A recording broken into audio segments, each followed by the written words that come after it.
ya, co-founder dari Kaulava Digital Agency. Jadi nanti kita akan membahas mengenai branding. Nah, bagi pebisnis di media sosial usaha kecil dan menengah, nanti kita belajar nih branding sama Kak Diego. Tapi sebelum itu, Minko Dema mau kasih pengumuman sedikit teman-teman yang ada di sini dan juga ada di YouTube. Jadi ada giveaway nih. Giveaway-nya itu kita bagiin paket mini studio gratis. Siapa yang mau? Pasti semuanya harus sempat karena ini tuh buat foto produk nih. Ini untuk komplit juga nih foto produk dari semuanya. Jadi kita udah punya mini studionya, terus nanti ada cahayanya, ada backgroundnya. Nah ini udah ada paket sekaligus. Nah ini banget nih buat foto produknya teman-teman. Mau dapetinnya gimana nih secara gratis? Apa sih yang nggak mau?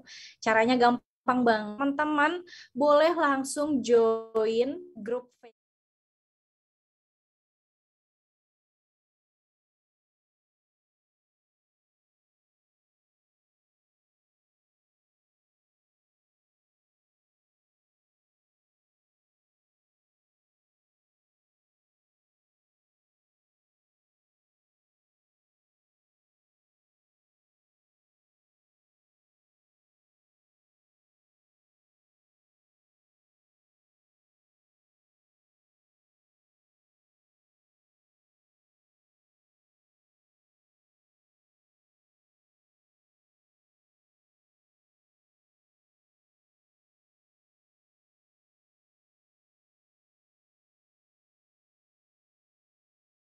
Nah, apa juga setelah screenshot webinar sore hari ini kirim ke Facebook, jangan lupa pakai hashtag Rukobosko bareng Mako. Jangan lupa langsung sertain link TikTok teman-teman semua. Nah, nanti pemenangnya akan di tanggal 17 Desember ditanya ahli selanjutnya.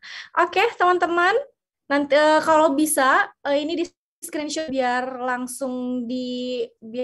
nanti biar langsung ikutan nih. Jadi jangan lupa shoot dulu caranya. Nah, nanti join grupnya apa namanya? Tinggal kirim ya, tinggal si screenshotnya gitu. Malam sore hari ini dia akan sharing-sharing branding sama Kak Diego dan pas banget juga Kak Diego sudah standby. Nah, di sini ada Kak. Halo Kak Diego.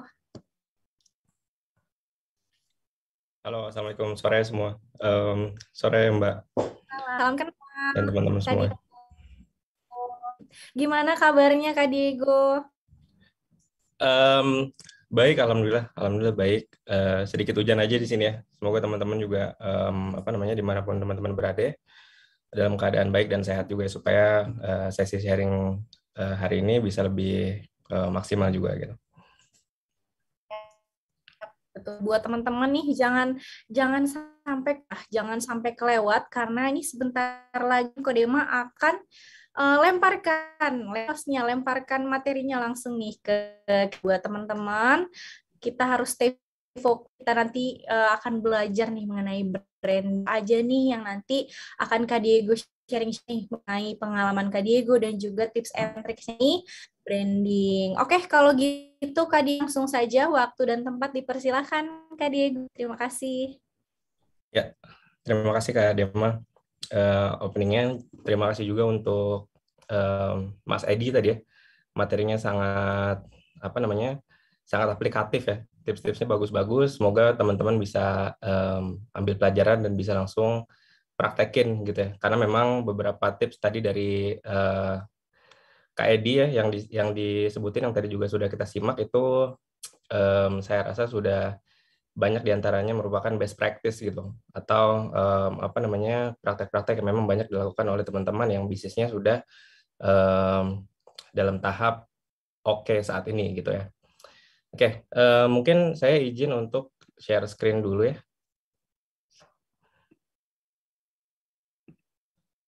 Mungkin teman-teman bisa konfirmasi kalau layarnya sudah kelihatan nih. Mungkin boleh konfirmasi di kolom komentar ya atau di kolom chat nih.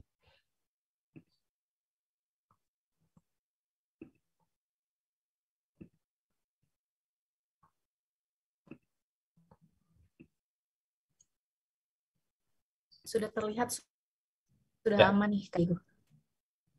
oke. Suara saya apa nih? Kata Kak Nurul Madu suaranya kalah dengan hujan. Suaranya kurang jelas atau gimana nih sekarang?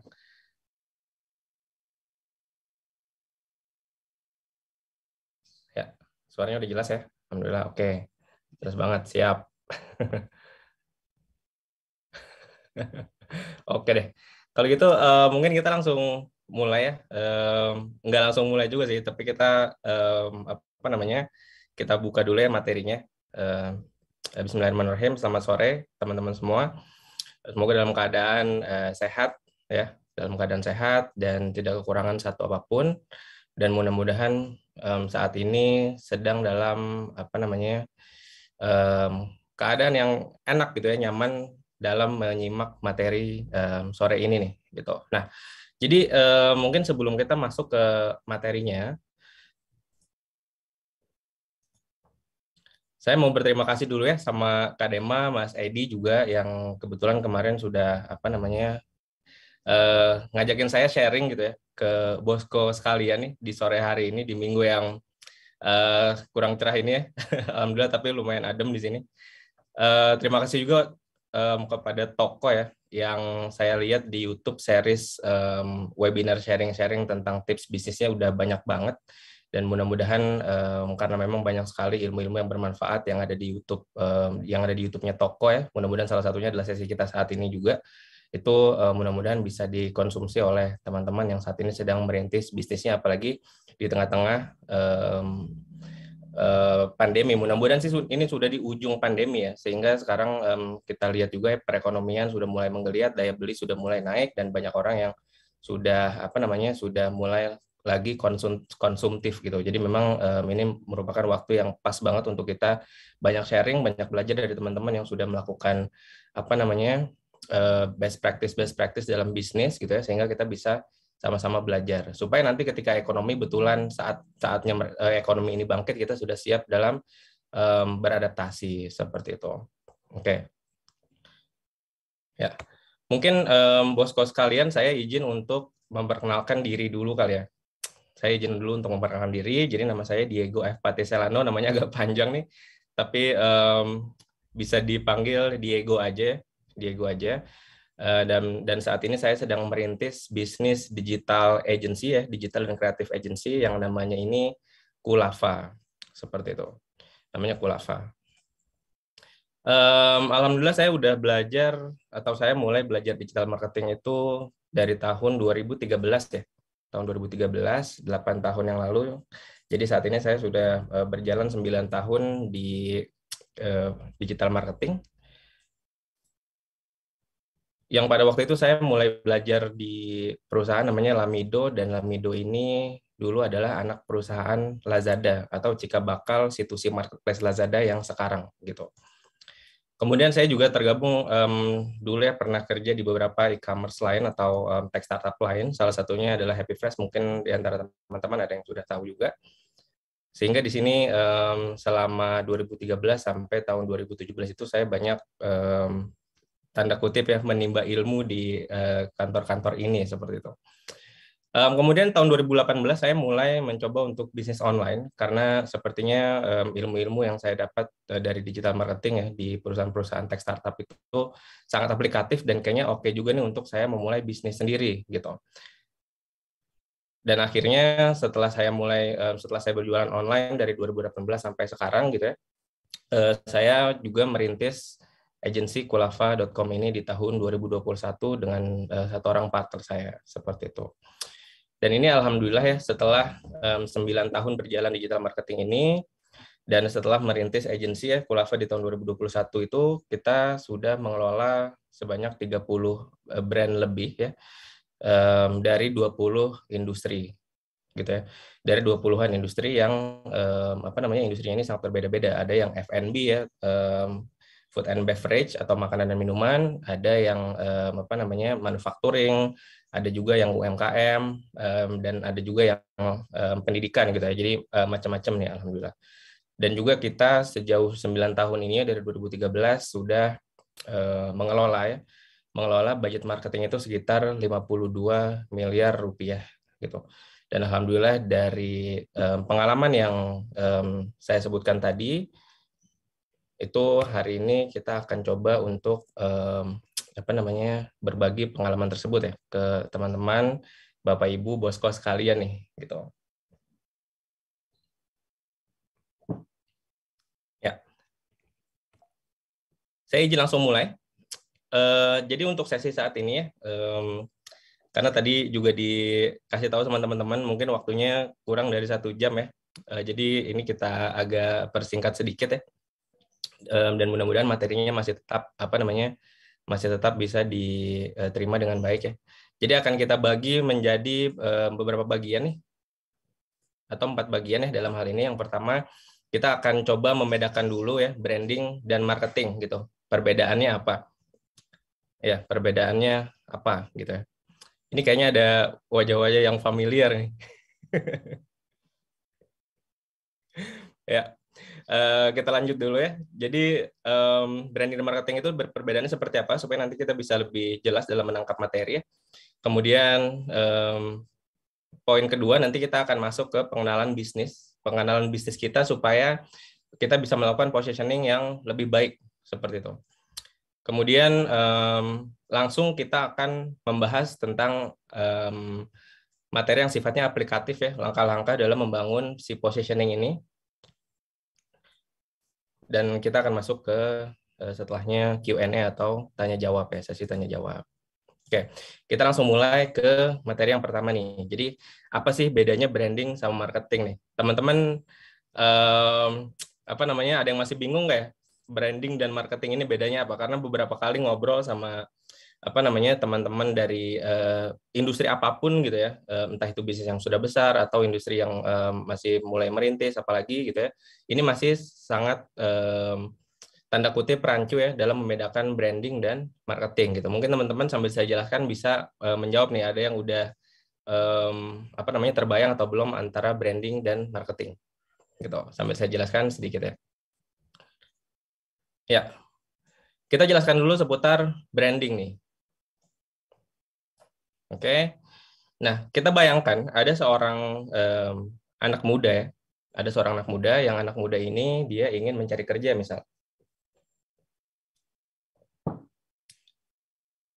Ketika dia ingin mencari kerja ya, pasti dia akan yang pertama dia lakukan adalah setelah selesai dia lulus kuliah atau dia lulus sekolah, dia mempersiapkan CV segala macam ya, pasti dia akan mempersiapkan penampilannya gitu. Dia akan pakai kemeja yang baik, pakai jas, dia akan cukur rambut gitu ya. Pokoknya rapi-rapi lah, pakai sepatu yang formal. Kadang-kadang mungkin ada beberapa orang yang nggak maunya wangi misalnya gitu ya untuk maju ke HRD supaya ketika bicara di depan HRD itu HRD-nya nyaman gitu. Kemudian dia juga pasti akan melatih cara bicara di depan HRD. Mulai browsing-browsing. Apa yang biasa ditanyakan sama HRD misalnya, kemudian bagaimana cara menjawabnya seperti itu. Dan dia juga pasti akan mencari dan melatih gitu ya materi-materi yang sifatnya akan membantu dia nanti bicara di depan HRD itu seperti apa. Gitu. Pokoknya akan dipoles lah penampilannya di situ. Tujuannya kenapa? Tujuannya yang pasti supaya disukai sama HRD atau orang yang melakukan interview itu gitu ya. Dan juga supaya dinilai cocok untuk masuk perusahaan seperti itu ya. Jadi kita asumsikan orang ini mau masuk ke perusahaan pasti dia pingin dandan yang rapi atau dia akan dandan yang rapi karena memang di perusahaan tersebut sudah menjadi keumuman misalnya orang-orang itu rapi pakai kemeja gitu ya, biasanya mbak-mbak mas-mas SCBD yang ada di industri banking, financing dan lain sebagainya itu mereka rapi-rapi gitu ya. Dan orang-orang yang akan masuk ke perusahaan ini pasti akan menyesuaikan penampilan. Nah, inilah teman-teman ya branding gitu. Inilah teman-teman ya branding. Yang branding itu adalah membangun persepsi ya. Membangun persepsi orang lain saat melihat kita gitu. Kita pingin dinilai oleh orang lain itu seperti apa gitu. Kesan apa yang ingin kita tampilkan? Apakah kita ingin orang itu menganggap kita ini adalah orang yang casual santai atau orang ingin menganggap kita sebagai orang yang misalnya seperti seorang eksekutif gitu. Maka kita akan menyesuaikan kan. Kalau santai ya kita akan santai. Kalau misalnya kita ingin dinilai orang sebagai seorang yang eksekutif, rapi, wangi sebagainya, kita akan pakai kemeja, pakai jas dan lain sebagainya lah gitu. Dan tentu dalam branding ini kita ingin mengedepankan apa namanya atribut-atribut tadi ya, hal-hal itu yang positif seperti itu. Hal positif apa yang bisa kita poles tadi. Nah, kemudian ya, ketika orang ini sedang mencari kerja atau ingin mencari kerja, setelah dia rapih gitu ya, setelah dia rapi, dia pasti akan berusaha untuk mencari ya, akan berusaha untuk mencari, ini tanda kutip nih. Kalau teman-teman yang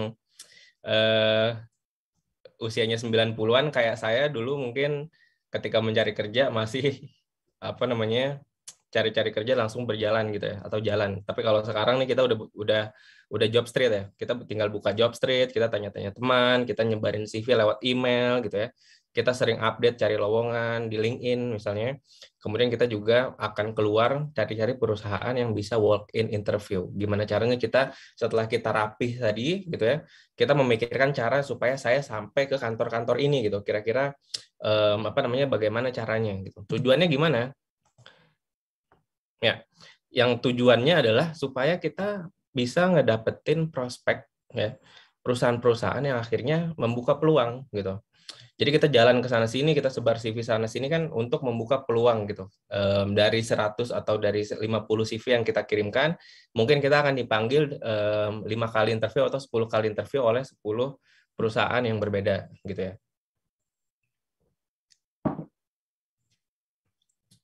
Nah, inilah ya marketing gitu secara garis besar.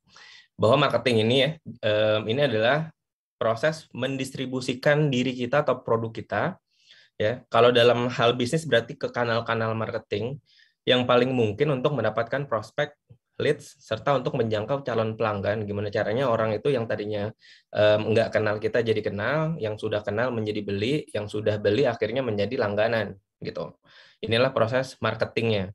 Nah, salah satunya apa proses marketing? Tentu teman-teman di sini sudah banyak melakukan hal itu ya, sadar atau nggak sadar. Misalnya melakukan promosi di Instagram, di sosial media, di Facebook, atau tadi seperti materi yang Mas Edi atau Kak Edi sampaikan ya di sesi sebelumnya, kita membuat grup WA atau masuk ke grup WA yang paling mungkin untuk mendapatkan atau untuk membuka peluang penjualan untuk kita seperti itu. Nah, itulah ya proses marketing gitu.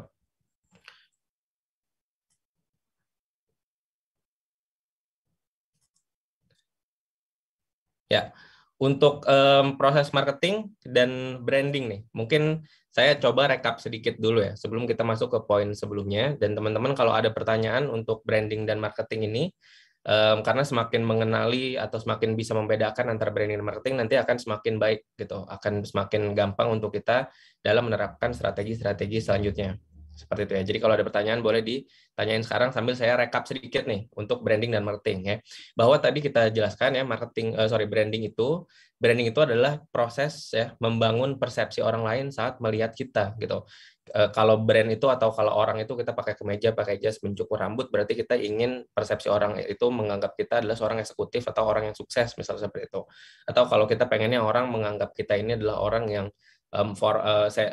kasual aja gitu ya, nggak mau terlalu serius, maka kita akan melakukan pembawaan-pembawaan yang ya santai juga. Kita akan pakai baju-baju yang santai, kita akan bicara dengan bahasa-bahasa juga yang nggak terlalu serius gitu ya, nggak terlalu baku, pakai bahasa-bahasa sehari-hari segala macam. Nah, itulah branding seperti itu. Sementara marketing itu adalah proses kita dalam mendistribusikan apa yang sudah kita bangun tadi di tahap branding gitu atau di tahap membangun sebuah brand. Mendistribusikan diri kita atau produk kita ini ya ke orang-orang yang kira-kira paling mungkin untuk menjadi prospek leads atau menjadi pelanggan atau pembeli seperti itu. Ya kalau ada pertanyaan seputar marketing dan branding bisa boleh langsung bertanya ya. Nanti kita akan coba jawab entah di akhir atau di sela-sela poin gitu. Oke. Nah, terus sekarang ya tahap kedua ya dalam membangun brand positioning ini ya atau cara kita menempatkan brand kita di tengah-tengah pasar itu adalah kita harus mengenali bisnis kita sendiri gitu. Kita harus kenal persis ya, kita harus kenal persis bisnis kita itu seperti apa. Maksudnya gimana? Ya. Nah, saya mau cerita dulu nih sedikit nih, ya, cerita dulu sedikit. Tadi kan kita udah cerita-cerita ya bahwa setelah beberapa tahun, setelah 4-5 tahun saya fokus di dunia digital marketing ya, yang pada waktu itu saya statusnya masih karyawan di e-commerce seperti Lamido by Lazada tadi, kemudian beberapa e-commerce lain gitu ya. Saya melihat ini kayaknya seru nih kalau kita jualan bisnis online sendiri gitu ya, karena banyak orang yang sudah melakukan dan sepertinya waktu itu saya berpikir saya punya bekal untuk melakukan itu gitu. Nah, dan ternyata setelah saya masuk ke dunia jual beli online ini jalannya nggak mulus sama sekali teman-teman gitu, nggak mulus sama sekali. Padahal pada saat itu saya sudah sudah lumayan pede banget gitu ya dengan kemampuan digital marketing saya, tapi ternyata enggak juga. Dan di situ juga membuktikan bahwa digital marketing ini ketika kita malas atau berhenti belajar, maka disitulah kita akan bingung, kagok, dan akhirnya malah boncos seperti itu ya. Biarpun pengalaman kita sudah bertahun-tahun, kalau kita berhenti belajar, maka itu bukan hal yang baik juga. Seperti itu. Nah, jadi di 2018 ini saya membangun bisnis namanya Sadida. Yang Sadida ini ya, pada waktu itu saya bisnis utamanya itu jual pakaian online gitu. Saya menjual pakaian online. Nah, tapi saya nggak membuat brand ini sendiri gitu. Saya nggak bikin brand sendiri, tapi saya menjadi reseller ya, dan saya beli keagenan brand lain gitu. Dan tentu industrinya atau barang-barang ini yang saya beli ya. Ya, industrinya barang-barang yang saya beli ini seputar barang-barang fashion seperti itu. Nah, pada waktu itu saya menjual beberapa jenis barang ya, ada yang baju wanita, ada baju pria, ada baju anak-anak, ada jilbab anak-anak, ada daster, kemudian juga celana-celana inner pants gitu ya, celana panjang untuk ibu-ibu pakai di dalam gamisnya mereka. Dan untuk studi kasus yang sekarang saya mau bawakan ini ya, kita langsung aja ke studi kasusnya nanti. Itu produknya kita khususkan dulu ke celana dalaman gamis wanita gitu ya. Dan ini produk yang akan kita fokuskan. Celana dalaman gamis wanita ini ya, ini saya jual dengan metode grosir, dan saya jual dengan harga sangat murah gitu. Harga yang saya tawarkan pada waktu itu 15.000 sampai 20.000 atau 25 ribuan per piece gitu ya. Per piece, dan itu sangat-sangat murah sekali. Nah, makanya hal ini yang membuat saya, oke deh, ini sih kayaknya gampang lah, kita nggak perlu ngapa-ngapain, kita tinggal iklanin aja, nanti orang-orang akan langsung beli nih, karena toh barangnya murah.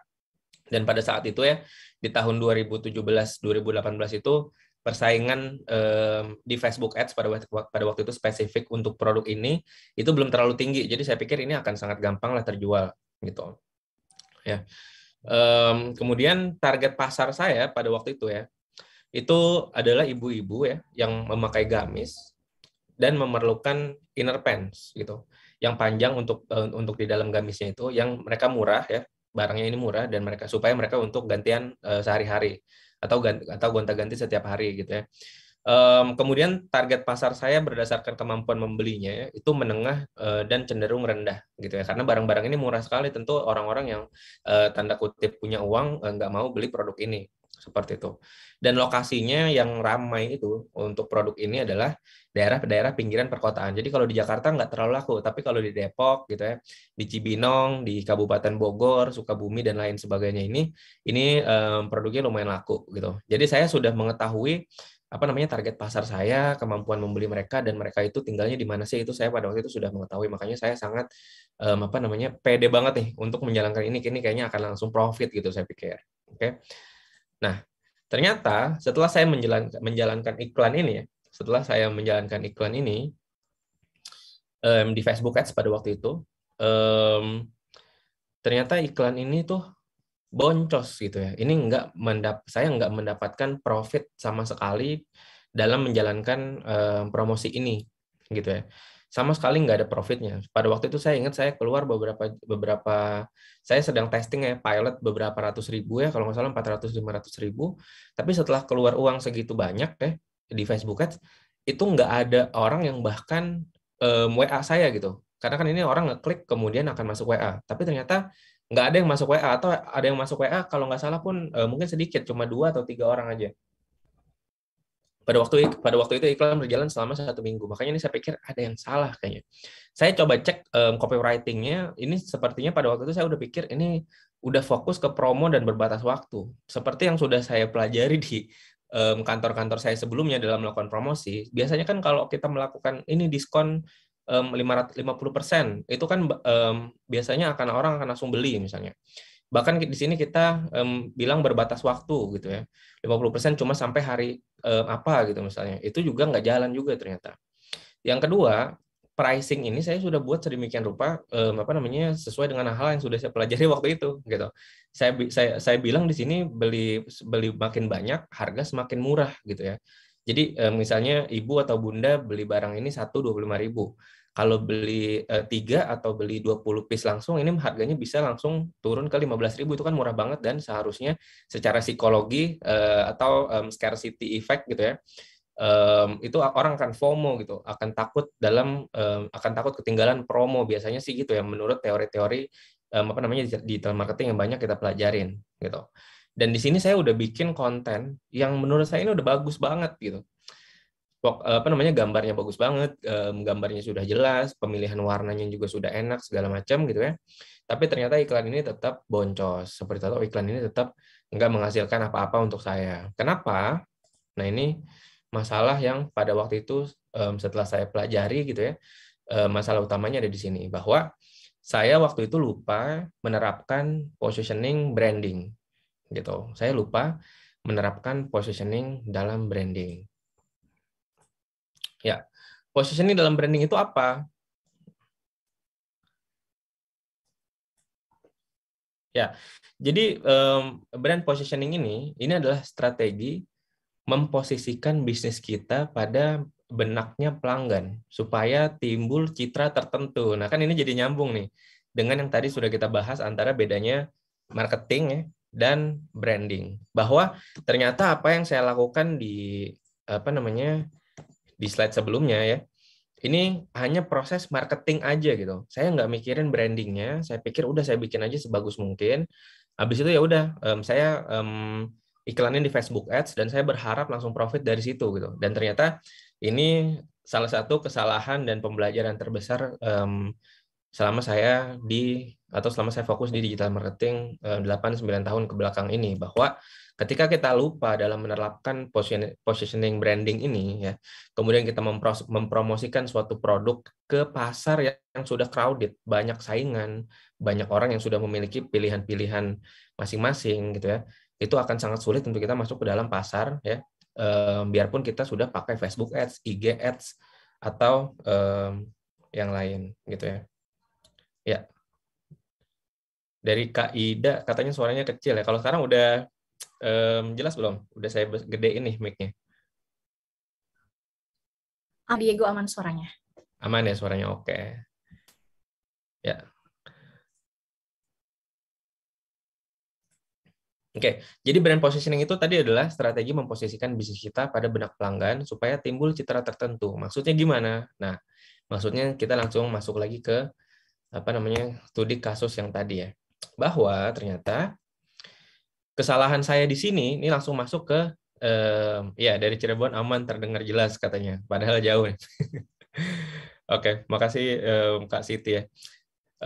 Jadi masuk lagi ke materi, kesalahan saya di sini saya nggak melakukan positioning tadi atau brand positioning. Nah, kenapa atau apa kesalahannya? Di sini saya sudah tahu bahwa saya berbicara ke ibu-ibu gitu ya. Bicara ke ibu-ibu dengan profil yang tadi sudah kita jelaskan ya. Dan ternyata di sini copywriting kita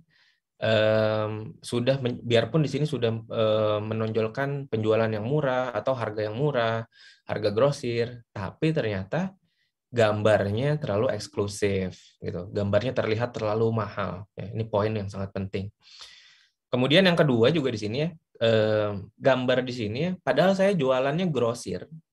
Ya, saya jualannya grosir, saya ngajak orang untuk jualan. Tapi saya tidak menunjukkan saya ini memiliki stok yang banyak pada waktu itu gitu.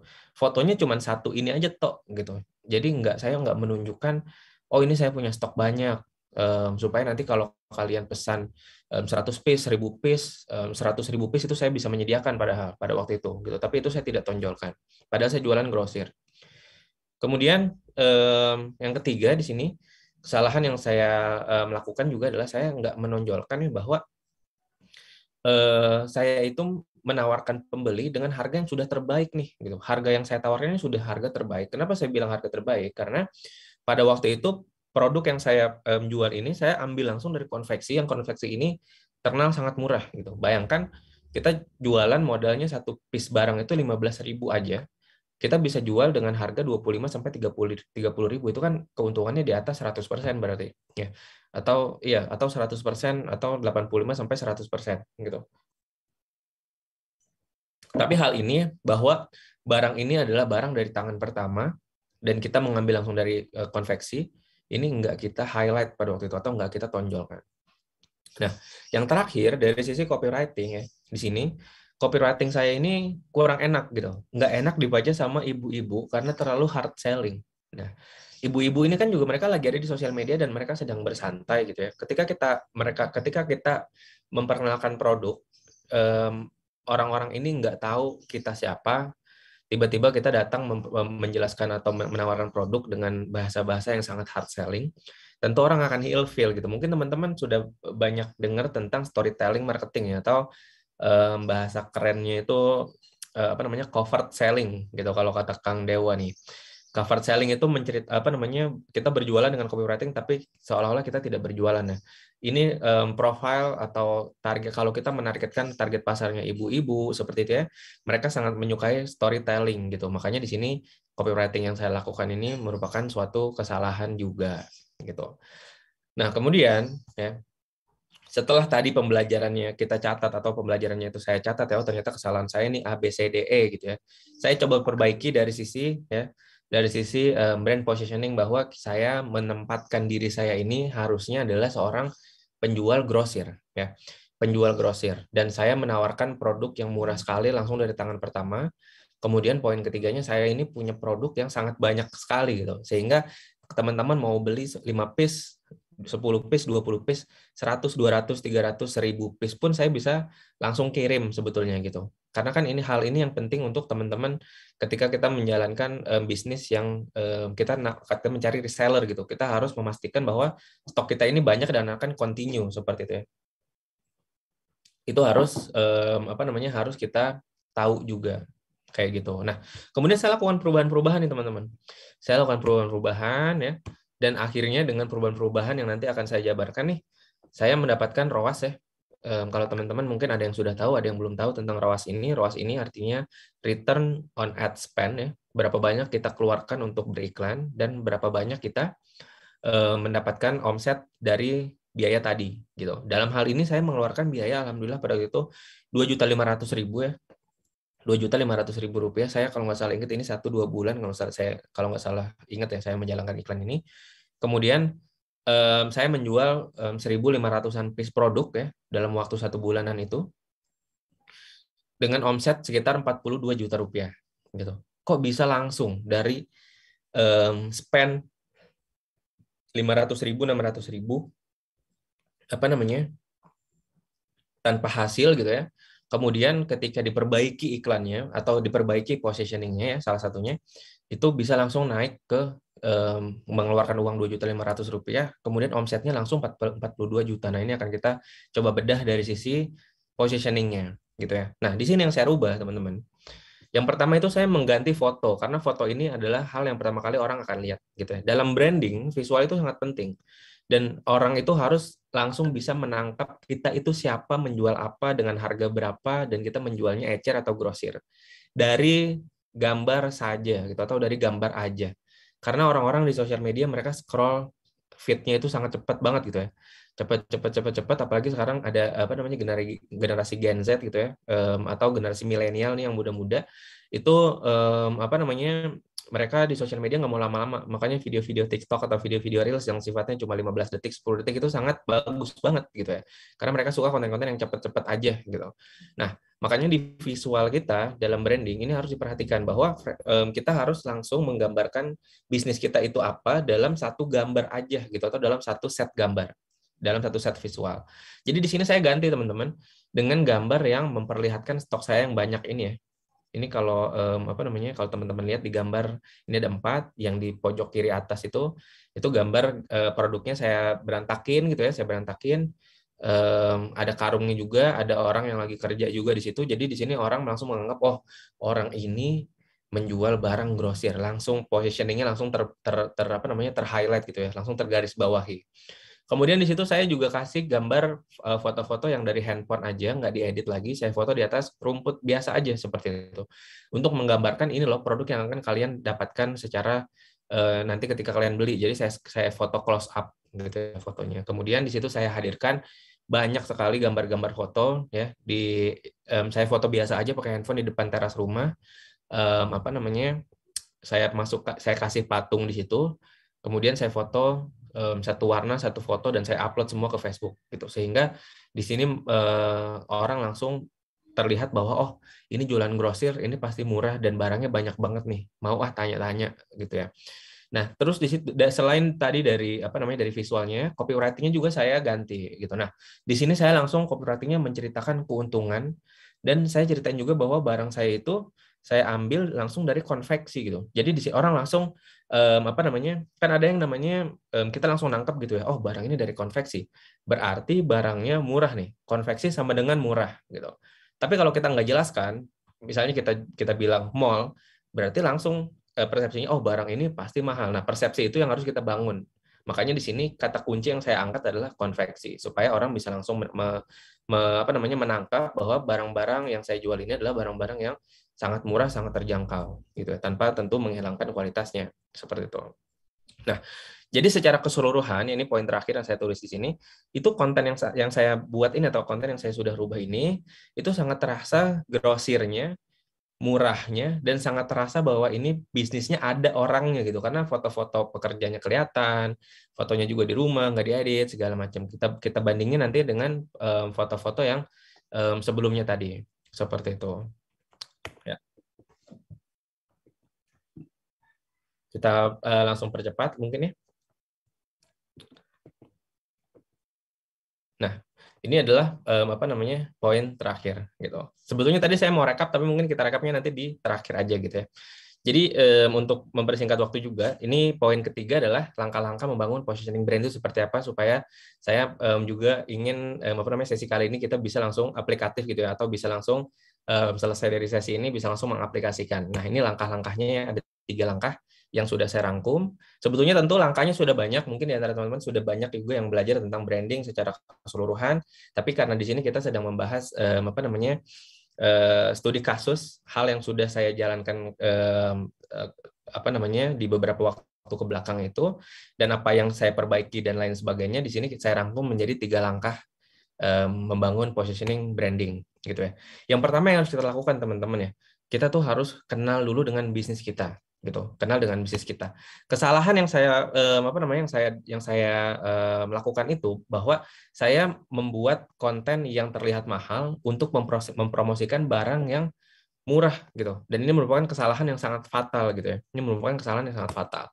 Jadi teman-teman kita harus tahu industrinya kita ada di industri apa, jenis produknya apa, dan harganya berapa. 3 ini sangat penting karena ini harus nanti mempengaruhi cara kita berkomunikasi dan cara kita membuat visual banner. Karena apa? Saya highlight di sini visual banner karena kan mungkin banyak sekali di antara kita ya penjual social seller atau UMKM ini memanfaatkan template Canva untuk mempromosikan barang, iya nggak sih? Gitu. Dan template-template di Canva ini itu terlihat sangat bagus dan sangat eksklusif. Nah, mungkin ini bisa juga menjadi suatu tanda kutip jebakan ya. Jebakan bahwa nggak semua market atau pasar di Indonesia itu mereka mau mengkonsumsi visual-visual atau gambar-gambar yang terlihat terlalu bagus gitu. Banyak sekali teman-teman ya orang-orang di luar sana yang mau membeli dari iklan-iklan yang fotonya tuh terlihat biasa-biasa aja karena terlihat lebih natural gitu. Kemudian hal-hal yang biasa juga harus kita lakukan adalah pelajari kompetitor mereka ngapain gitu ya, dan kelebihan dan kekurangan produk kita itu seperti apa. Ini bisa langsung dicari nanti seperti itu. Nah, ini yang tadi saya bilang ya bahwa kesalahan yang saya buat adalah yang sebelah kiri ini, konten saya ini terlihat terlalu mahal ya. Tapi ini jadinya kemudian nggak cocok untuk mempromosikan barang yang murah gitu. Nah, konten seperti ini cocok sekali untuk kita memasarkan barang-barang yang rentang harganya itu sedang ke mahal gitu, supaya kelihatan oh ini harganya terlihat memang mahal nih karena terlihat seperti ini gambarnya gitu. Nah, kemudian yang di sebelah kanan ini konten yang terlihat murah ya tanda kutip, dan ini sangat cocok untuk memasarkan produk grosir dengan harga yang rendah gitu. Ya, kita langsung lagi ya untuk mempersingkat waktu kembali. Yang kedua ya, kita harus tahu, nah ini sangat penting, ini penting banget ini. Ketahui siapa target pasar kita nih, gitu. Dengan kita membuat buyer persona. Mungkin untuk materi buyer persona ini apa namanya harus dijelaskan di sesi berbeda lagi, tapi di sini saya highlight sedikit ya. Dan teman-teman nanti mungkin bosku sekalian bisa langsung googling ya selesai sesi atau sekarang juga itu apa sih buyer persona itu. Tapi di sini saya jelaskan secara singkat bahwa buyer persona ini dalam membangun buyer persona kita harus mengetahui atau merumuskan ya usianya mereka berapa nih, target pasarnya kita, gendernya itu apa, laki-laki perempuan, kota tinggal di mana, daya belinya sejauh apa gitu ya. Kemudian kesulitannya mereka apa? Kesulitan mereka seputar produk yang kita pasarin ini apa? Kemudian ketertarikannya mereka apa ya? Ketertarikan ini sangat penting juga karena apa namanya kita harus tahu mereka itu sukanya apa sih sehingga ketika kita ngobrol dengan mereka itu bisa nyambung gitu, karena kan ketika kita membuat copywriting itu kan tanda kutip kita sedang ngobrol dengan mereka ya, dan topik yang mereka senangi itu apa aja misalnya. Nah, buyer persona ini kenapa harus kita bikin ya, supaya kita bisa menentukan cara berkomunikasi. Nah, saya mau beranalogi sedikit nih, misal ya kita ada di suatu tempat ya, tempat umum, kemudian kita mau nanya alamat ke katakanlah beberapa orang nih. Ada orang yang tua ya. Ada orang tua sudah sepuh gitu ya. Kemudian ada yang orang kedua itu orang yang masih muda, mungkin mahasiswa seperti itu. Yang ketiga ada yang anak kecil gitu misal. Kita mau tanya arah jalan atau kita mau tanya toilet. Ketika kita masuk atau ketika kita tanya ke yang kakek-kakek atau yang sudah nenek-nenek, pasti kita akan menggunakan bahasa yang sesuai dengan mereka kan. Kita akan datang mungkin sore Pak, Nek, kakek gitu, mau tanya dong untuk toilet di sebelah mana ya? Mungkin kita bisa melakukan hal-hal yang seperti itu gitu ya. Jadi lebih sopan bahasanya. Tapi ketika kita ngobrol dengan yang mungkin seumuran dengan kita gitu ya, anak muda juga gitu, kita langsung samper, pasti kita akan menggunakan bahasa yang lebih kasual gitu. Kita bisa langsung misi, Mas, Mbak, toilet di mana ya? Bisa langsung kayak gitu. Kalau misalnya anak kecil, kita pasti akan menggunakan baby voice atau bahasa-bahasa yang lebih anak-anak supaya mereka bisa lebih nyaman supaya ketika kita bertanya juga gitu. Makanya kita harus tahu buyer persona ini supaya tahu cara berkomunikasi dengan orang tersebut gitu. Yang kedua ini juga memudahkan proses membuat konten. Kita bisa langsung milih, oh persona saya ini atau buyer persona saya itu orangnya seperti ini nih A B C D E. Berarti konten yang harus saya buat ini harus sesuai dengan mereka juga. Berarti kontennya kalau misalnya orang-orang ini atau saya jualannya barang-barang murah gitu ya, saya buat konten yang biasa-biasa aja, foto handphone langsung segala macam gitu ya, atau minta kepada fotografernya untuk dibuatkan sebagaimana setupnya setup rumah misalnya seperti itu, jangan terlalu diedit terlalu berlebihan misalnya gitu ya. Kemudian yang ketiga, konten yang kita buat ini bisa lebih diterima dengan baik ya oleh target pasarnya kita. Karena mereka mengerti, oh orang ini sedang berbicara kepada saya. Ketika kita bicara sama Gen Z, bahasanya beda. Ketika kita bicara dengan orang-orang yang sudah lebih tua, bahasanya juga beda gitu ya. Jadi harus disesuaikan juga. Yang di sini saya hadirkan contoh juga ya dari studi kasus yang tadi, bahwa copywriting yang terlalu kaku itu nggak cocok untuk ibu-ibu rumah tangga dengan profil yang tadi sudah kita jelaskan gitu. Jadi hard selling, sangat menyuruh pembeli, kemudian diskon-diskon yang berlebihan gitu-gitu ya, itu sangat enggak sesuai. Tapi copywriting atau cara berbicara atau cara komunikasi yang lebih cocok adalah yang luas, yang santai, kemudian memberikan pertanyaan-pertanyaan menarik gitu ya, dan langsung ngobrol seputar grosirnya dan seputar barang murahnya, bahwa barang ini bisa dibeli dengan murah dan bisa dijual kembali dengan sangat mudah, seperti itu. Nah, yang ketiga dan yang terakhir juga ya, kita harus membentuk brand kita ini sesuai dengan profil mereka gitu. Bukan sesuai dengan profil kita atau bukan sesuai dengan kesukaan kita. Nah, kita harus membuat, kalau kita bicara brand berarti nggak lepas dari logo. Logo yang kita buat berarti harus bisa diterima dengan oleh target pasar gitu ya. Logo harus bisa diterima oleh target pasar. Poster iklan atau poster promosi yang kita buat juga ya, ini harus konten yang sesuai dengan mereka, bukan yang sesuai dengan kita. Karena terkadang kita membuat banner atau membuat konten promosi atau membuat apa ya, itu yang sesuai dengan yang kita suka dulu nih, padahal belum tentu target pasarnya suka gitu. Makanya dalam dalam brand positioning hal ini atau poin ini itu sangat penting sekali. Kemudian copywriting yang juga sesuai dengan kebiasaan mereka dalam berkomunikasi. Kalau ngobrol dengan anak-anak muda bisa lo gue, kalau ngomong dengan ibu-ibu gitu ya, bisa bun, bunda gitu ya, ibu seperti itu. Kalau bapak-bapak bisa pak, karena sekarang ada subculture baru lagi yang dibentuk oleh bapak-bapak ID itu ya. Dengan bahasa-bahasa mereka itu akan lebih akan lebih ngena, dan cara komunikasi yang mudah dicerna oleh target pasar. Kalau target pasarnya kita seperti profil yang tadi saya sudah jelaskan ya, mungkin bahasa komunikasinya juga harus yang mudah dicerna pakai bahasa-bahasa yang bahasa sehari-hari. Tapi kalau memang kita menargetkan high value produk atau produk-produk yang high value, baru kita bisa menggunakan bahasa-bahasa yang bahasa Inggris, Indonesia campur Inggris atau lain sebagainya. Nah, ini untuk penutupannya atau untuk penutup, ini adalah poin yang sangat penting dan ini adalah merupakan ya intisari kalau menurut saya dari materi kita saat ini ya, bahwa ini ada Phil Knight namanya. Beliau adalah co-foundernya Nike ya. Orang ini adalah co-foundernya Nike nih.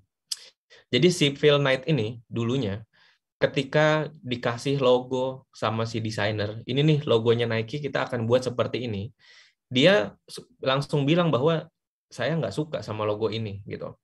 Tapi sama dia tetap dipakai. Kenapa? Karena dia mengedepankan atau tidak mengedepankan egonya dia. Jadi dia dalam berbisnis itu tidak egosentrik atau tidak egois gitu ya. Jadi dia merasa oke, logo ini sepertinya cocok untuk target pasarnya kita. Biarpun saya nggak suka secara pribadi, tapi target pasar saya ya pasti akan suka nih. Dan ini sudah mewakili karakter dari brand kita. Makanya akhirnya brand ini atau Nike ini ya memilih logo tersebut, biarpun si co-foundernya atau pemilik ya si Phil Knight ini tidak suka gitu ya, tetap dipilih logonya, dan sampai saat ini valuasi dari logo tersebut sudah mencapai sekian puluh miliar USD seperti itu. Jadi dalam membuat brand, dalam membuat logo, dalam membuat promosi, itu kita harus membuat bahasa-bahasa atau visual-visual yang disukai oleh target pasarnya kita, bukan kita suka dulu gitu ya.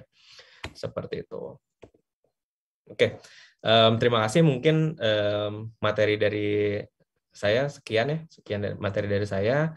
Mungkin kita lanjut dengan Q&A, tapi sebelumnya saya kembalikan ke Kak Dema, waktu dan tempatnya, silakan Kak Dema.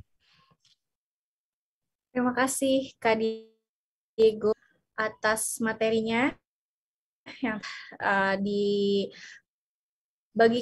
untuk teman-teman. Gimana? Mungkin ada yang ingin ditanyakan dulu mengenai tadi apa yang sudah dibahas sama Kak Diego. Mungkin Bosko.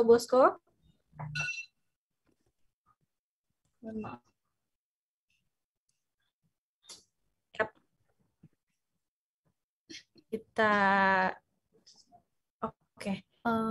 Di sini ada, terima kasih Diego, sangat informatif dan mudah dipahami. Bosko Ayu Anggi. Ini dari Bosko Asna nih, bayar untuk dagangan saya Kak Diego jajanan pas itu gimana? Ini pertanyaan atau gimana Asna? Ya, mungkin minta dibantu untuk ngebayangin kali ya, buyer personanya itu yang cocok seperti apa gitu ya. Jajanannya karena jualan jajanan pasar ya gitu. Oke. Ya, jadi Kak Dema gimana nih? Mau dijawab langsung atau kita tunggu pertanyaan lain dulu? Langsung dijawab aja. Langsung jawab aja ya. Oke deh. Nah, pertanyaan dijawab, baca pertanyaan dijawab. Oh, siap. Oke. Jadi izin jawab ya Kak Dema ya. Mungkin sebelumnya saya mau minta maaf dulu nih. Tadi materinya terburu-buru mungkin karena waktunya yang cukup singkat ya. Jadi untuk untuk buyer persona ini ya, tadi dari Kak sebentar saya izin scroll dulu ke atas.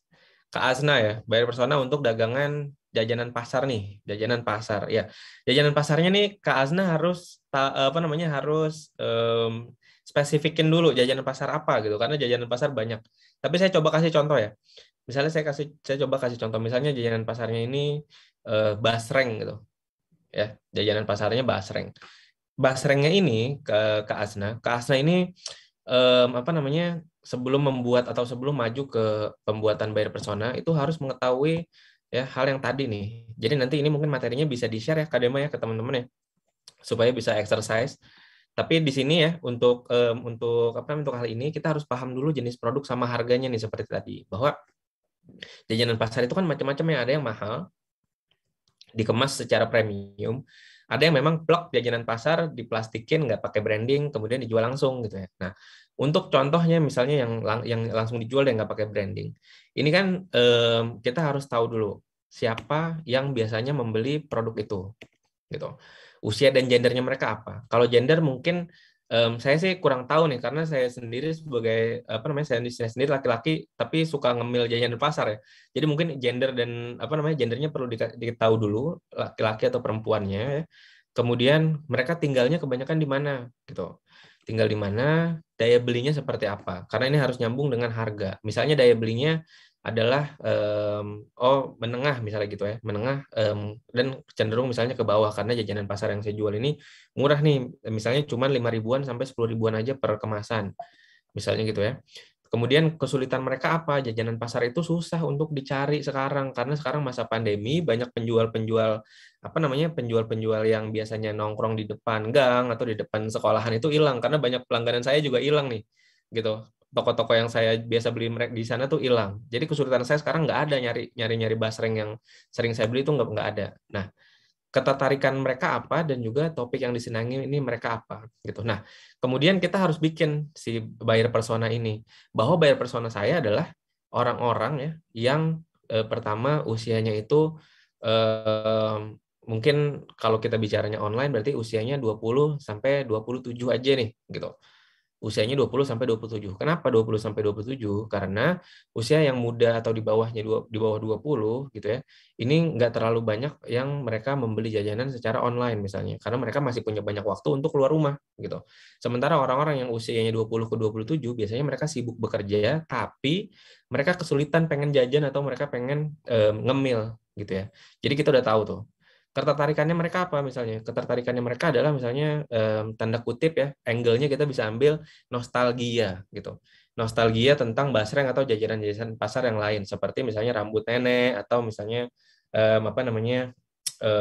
yang lidi-lidian pedas itu ya, mungkin teman-teman banyak yang tahu juga, itu kita bisa ambil dari situ tuh. Nah, sehingga kita bisa membangun nanti kata-kata promosi atau copywriting yang sesuai dengan itu. Kita bisa katakan misalnya tahu nggak sih atau kita bisa langsung tanya, sekarang susah ya nyari basreng atau nyari jajanan-jajanan pasar karena banyak penjual pandemi, kenapa nggak beli online aja gitu.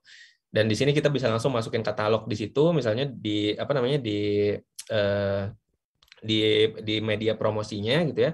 Dan kemudian kita bisa bikin, nah ini satu hal yang penting juga, kita bisa bikin konten yang terlihat menarik. Menarik di sini artinya bukan harus bagus, harus diproduksi oleh profesional atau kayak gimana, enggak, tapi harus menarik artinya sesuai dengan konten yang orang-orang ini biasa konsumsi. Konten seperti apa?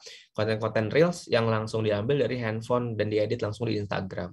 Seperti itu, sehingga mereka bisa melihat, oh ini online, harganya udah langsung kelihatan, oh ini harganya sepertinya saya bisa beli karena tipe kontennya seperti ini dan jajanannya terlihat enak nih, dan ini saya susah banget, memang bener nih orang ini, saya susah banget sekarang kalau mau nyari basreng atau nyari lidi-lidian itu, kalau saya ke depan cari kiri kanan tuh nggak pernah ada. Ya udah deh, saya akhirnya ini bisa menjadi solusi saya nih, online aja deh gitu belinya. Itu salah satu memanfaatkan buyer persona dalam membuat konten dan positioning tuh. Seperti itu, Kak Asna ya. Mudah-mudahan menjawab ya Kak Asna ya. Ya. Oke, kalau gitu kita mungkin sebelum itu untuk teman-teman Bosco yang baru join atau mungkin ketinggalan materinya, nanti teman-teman Bosco bisa buka YouTube. Nah, YouTube Toko Indonesia. Nanti tuh bakalan ada reka ulang dari tadi Kak Edi, nanti Kak Diego juga akan ada tuh. Jadi aman aja. Jadi yang ketinggalan bisa langsung ditonton ulang. Ini dari Galeri bilang, misalkan kita sistemnya dropship dari yang lain dan gambarnya sudah disediakan iklan yang terlihat mahal, apa cara lain untuk meyakinkan buyer? Apa ada cara lain untuk meyakinkan buyer? Ya, ada cara lain untuk meyakinkan buyer. Ada banget. Kebetulan ini salah satu salah satu bisnis yang saya jalanin sendiri juga nih. gitu. Tapi mungkin apa namanya, saya izin nggak bisa cari-cari ya. Tapi kalau teman-teman mau cari toko saya yang sangat spesifik ya, saya memang mendapatkan barang dari orang lain, fotonya sudah disediakan juga, itu ada di Shopee-nya saya namanya Sadida, atau di Facebook saya namanya Sadida juga. Di Instagram juga ada namanya yang sama ya, gitu. Apa namanya? Gimana cara meyakinkannya? Cara meyakinkannya adalah kita bikin konten ya yang orang lain nggak punya gitu, atau yang dropshipper lain atau agen-agen lain nggak punya. Kalau saya waktu itu yang saya lakukan adalah saya selalu foto ya, selalu foto. Kalau ada orang yang apa namanya transaksi, kemudian saya selalu foto kalau saya mau mengirimkan barang itu saya tumbuk di motor, kemudian saya foto dulu baru saya jalan. Kemudian kalau saya lagi ngebungkus atau teman-teman apa namanya teman-teman di toko ini lagi ngebungkus, itu saya foto dan saya langsung upload juga, dan saya ceritakan dengan cerita-cerita yang menarik tapi nggak jualan gitu. Ini salah satu hal yang bisa juga meyakinkan bahwa poin utamanya adalah dropship ini kan barangnya sama berarti ya, atau agen ini kan barangnya sama. Berarti kita harus menimbulkan alasan kenapa orang itu harus beli di saya gitu ya. Karena agen-agen lain pun banyak. Selain hal-hal yang kita nggak bisa kontrol, contohnya kayak stok barang yang selalu ada dan lain sebagainya, dari sisi konten kita bisa melakukan update setiap hari, betul-betul setiap hari di status WA misalnya, atau di Facebook atau di Instagram. Kemudian kita update yang juga sesuai dengan tujuannya kita. Misalnya kalau kita dropship mencarinya langsung pembeli retail gitu ya, ya kita berarti bisa langsung foto atau capture aja apa namanya bukti-bukti transfer atau bukti-bukti chat misalnya seperti itu, atau apa namanya kalau misalnya kita mencari lagi reseller gitu, reseller itu kita bisa foto stok barangnya yang ada di kita, kemudian berapa banyak ya kita bungkus setiap harinya seperti itu. Foto-foto ini kemudian kita ambil, kita kumpulkan. Kemudian kalau mau foto-foto ini dijadikan iklan itu akan sangat efektif. Jadi ini 2 tahun ke belakang ini yang saya jalankan hasilnya sangat 50-50 sekali ya. Artinya mungkin kalau saya boleh bilang sekarang foto-foto yang kalau kita mencari reseller ya, foto-foto yang kita cuman jalan-jalan video di gudang, atau kita liatin teman-teman, mungkin ada pegawai di kantor yang lagi bungkus-bungkusin gitu ya, kemudian kita ngomong langsung, itu foto-foto atau gambar-gambar seperti ini yang bisa lebih meyakinkan calon reseller atau calon resellernya kita untuk beli akhirnya di kita gitu. Daripada foto-foto yang tadi saya lakukan banyak kesalahan di situ, terlalu saya poles dan terlalu saya edit terlalu banyak gitu ya. Gitu. Jadi ya Kak Lia Arnas mudah-mudahan menjawab ya. Oke, nah selanjutnya ini ada pertanyaan satu lagi dari Bosco Ayu Anggi. Mana brand positioning yang baik untuk saya sebagai reseller parfum? Di awal jualan tak capai, tapi parfum itu kan bukan kebutuhan konsumtif. Dan sekarang mulai menyusut pemeran, sedangkan brand marketing sudah saya jalan. Terima kasih. Oke. Gimana brand positioning yang baik untuk reseller parfum? Kembali lagi kita lihat target pasarnya ini siapa. Target pasarnya ini siapa. Jadi jangan sampai kita itu salah dalam melakukan atau salah dalam membuat copywriting gitu ya. Minyak wangi kita ini minyak wangi untuk siapa? Kalau minyak wangi kita ini adalah minyak wangi untuk anak muda, berarti copywriting-nya memang harus sesuai dengan mereka, dengan foto-foto atau dengan testimoni-testimoni juga yang dari anak muda gitu ya. Kalau misalnya parfum yang kita jual ini adalah parfum yang misalnya high value atau harganya tinggi seperti itu memang harus menggunakan ya, itu harus benar-benar berbenah dari sisi logonya, kemudian apa namanya foto-fotonya, desain-desainnya, kata-kata yang harus dimasukkan ke dalam copywriting-nya, misalnya seperti itu. Nah, kalau misalnya di sini pertanyaannya apa namanya parfum itu bukan kebutuhan konsumtif dan sekarang mulai menyusut pembeli, sedangkan branding dan marketing sudah dijalankan. Jadi gimana caranya? Nah, ini saya melihat ada 2 hal dan saya izin nyambungin ke materi yang tadi apa namanya Mas Edi atau Kak Edi sampaikan ya, gitu. Yang pertama, kalau misalnya kita melihat bahwa pasar ini terasa menyusut pembelinya, berarti yang harus dievaluasi adalah mungkin bukan brandingnya dulu, tapi marketingnya dulu, gitu. Sudah sejauh apa kita dalam mendistribusikan promosi-promosi ini?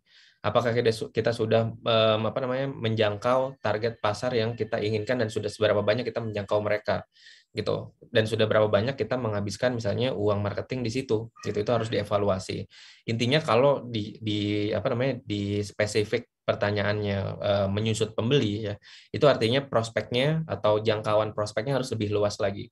Gunakan WA, Tokopedia, Shopee misalnya, atau e-commerce yang lain gitu ya. Kemudian Facebook Ads-nya juga dipakai, kemudian bekerja sama atau kolaborasi dengan influencer, karena sekarang kan banyak micro influencer yang harganya itu insya Allah ya itu terjangkau oleh UMKM yang harganya mungkin nggak terlalu mahal. Gunakan kontennya mereka kemudian untuk kita sendiri promosi, kita upload, kita gunakan konten itu untuk melakukan iklan yang berbayar di Facebook dan Facebook Ads. Setelah itu gimana?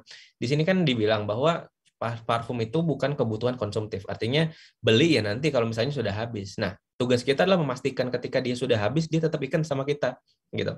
Gimana caranya? Salah satunya dengan mengumpulkan mereka, mengumpulkan si pembeli ini, masuk ke dalam grup WA kita gitu ya, atau masuk ke dalam grup Telegram yang kita manage di situ ya, sehingga nanti kapan dia habis kita bisa melakukan promosi gitu, atau kita bisa langsung aja ambil nomor handphonenya mereka, kita simpan gitu ya, kemudian kita lakukan broadcast atau kita follow up 1 atau 2 bulan sekali. Karena dulu saya sangat rajin melakukan follow up ya, sangat rajin melakukan follow up ke reseller atau pembeli-pembeli seperti itu, karena biasanya tuh orang mereka bukannya nggak mau beli brand kita, tapi mereka lupa aja gitu, sehingga ketika kita ingatkan gitu ya, ketika kita ingatkan 100 orang yang kita ingatkan, sepengalaman saya 20-25% akan kembali membeli dari kita. Makanya kita harus rajin juga parfumnya, kalau sudah habis kita ada yang baru nih, seperti itu misalnya.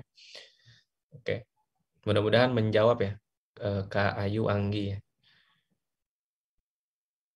Oke, terima kasih banyak untuk Bosko yang sudah bertanya, dan kebetulan juga terbatas banget karena memang webinar ini kan waktunya sejam gitu kan. Jadi sangat disayangkan ya buat Bosko-Bosko ini, antusiasnya banget nih Kak Diego. Ya. Banyak yang nanti ya, cuma waktunya terbatas nih. Buat Kak Diego ada pesan atau mungkin ada ya bisa dibilang pesan gitu untuk teman-teman Bosko yang masih punya, apakah masih bisa di luar webinar ini atau gimana? Ya, Di kalau Gram untuk untuk ngobrol-ngobrol gitu ya, mungkin bertanya itu bisa ke Instagram saya. Instagram saya itu mungkin ketik aja di Instagram Diego, nanti ada di situ namanya Diego Patiselano, yang fotonya itu foto yang ini ya gitu. Fotonya tuh foto yang ini gitu. Jadi nanti bisa follow. Saya juga kebetulan di situ banyak sharing-sharing seputar marketing dan branding juga. Jadi teman-teman kita bisa saling belajar di situ. Kalau ada pertanyaan-pertanyaan boleh langsung bertanya misalnya di kolom komentarnya atau langsung via DM aja. Nanti insya Allah sebisa mungkin ya saya akan sempatkan jawab. Seperti itu Kak Dema. Kemudian untuk pesan-pesan terakhirnya nih, ketika kita membangun brand itu jangan sekali-kali kita mengedepankan egosentrik gitu, karena kita sedang melakukan bisnis dan kita menjual barang ke orang-orang tertentu yang kita targetkan, maka kita harus membuat brand atau membangun brand yang mereka suka, seperti itu, bukan hanya brand yang kita suka. Penting memang membangun brand yang kita suka, tapi lebih penting lagi brand ini juga disukai oleh target pasarnya kita. Mungkin seperti itu Mbak Kak Dema dan teman-teman Bosko sekalian ya. Oke, terima kasih Wigo nih buat teman-teman, berarti bisa banget untuk mungkin belum sempat dibacakan, belum sempat, boleh banget berarti ya Kak Diego ya. Karena Kak Diego boleh di DM, dan kalau misalkan mau sharing-sharing juga boleh banget. Nah, nanti juga kita juga akan ada webinar lagi setiap hari Jumat juga hari Minggu nih buat teman-teman. Nah, dipakai untuk teman-teman isi absensi. Absensinya gampang banget juga, tinggal klik link yang kan di kolom chat, dan juga untuk teman-teman yang di bisa juga nih isi absensi di Dropbox itu, tinggal diklik aja linknya. Dan jangan lupa di sini Minkodema informasi lagi tanpa Minkodema akan memberikan informasi lagi. Nah, di sini kita akan giveaway gitu, karena ini akan membagikan softbox ya, atau bisa dibilang giveaway-nya itu adalah mini studio. Di sini sebentar. Sorry. Nah, di sini. Ini dia. Nah, buat teman lupa untuk ikutan giveaway-nya, jangan lupa, gampang banget juga nih, tinggal join Facebook. Nah, di kolom chat itu Mako JM itu sudah mengirim absensi dan juga link grup di Facebook. Nah, teman-teman di situ bisa langsung klik aja. Nanti jangan lupa untuk screenshot hari ini. Terus jangan lupa untuk kirim ke grup Facebook tersebut menggunakan hashtag Toko Bosko bareng Mako. Nah, jangan lupa tekan link Toko Bosko. Nanti pengumuman di tanggal 17 Desember ditanya update-nya. Oke, kalau gitu terima kasih banyak teman yang sudah mau hadir dan juga sudah waktunya, sudah mau mendengar, sudah mau berbagi juga, sudah mau bertanya. Dan sebelum ditutup, ingin dulu ya Kak Diego ya, kita biar ada kenang-kenangan buat teman-teman Bosko, boleh banget untuk dibuka. Kita foto bareng dulu. Sebentar. Yuk teman-teman Bosko semuanya boleh dibuka kameranya, kita bareng dulu. Halo Bosko-Bosko. Oke, kita foto bareng. Yuk Bosko-Bosko. Yuk, Kodema hitung, Bosko-Bosko boleh kameranya dibuka. Min Kodema mau hitung nih. Oke, halo Bosko. Oke, kalau gitu Kodema hitung ya teman-teman Bosko semuanya. Oke, 1, 2, 3. Oke deh, terima kasih banyak Bosko. Terima kasih Kak Diego sudah mau membantu, sudah mau sharing-sharing juga soal yang sudah Kak Diego sharing juga, kasih sudah mau hadir. Terima kasih teman semua yang hadir juga sudah mau meluangkan waktu, nggak capek juga nih untuk sama-sama belajar, juga sama-sama pengen tahu lebih dalam mengenai bisnis. Terima kasih banyak. Kalau gitu Min Kodema tutup webinar ini. Terima kasih sekali lagi Min Kodema. Terima kasih Kak Diego sudah mau hadir. Terima kasih Kak Dema dan Bosko, Pamit. Toko ya atas waktunya. Mohon maaf Ya, apa namanya kalau ada kurang-kurang.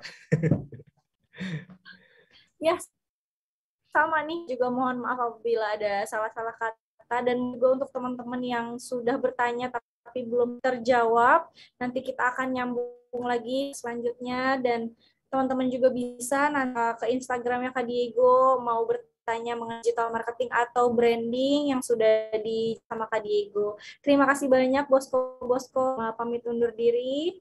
Terima kasih banyak, sampai lagi di webinar selanjutnya. Bye-bye.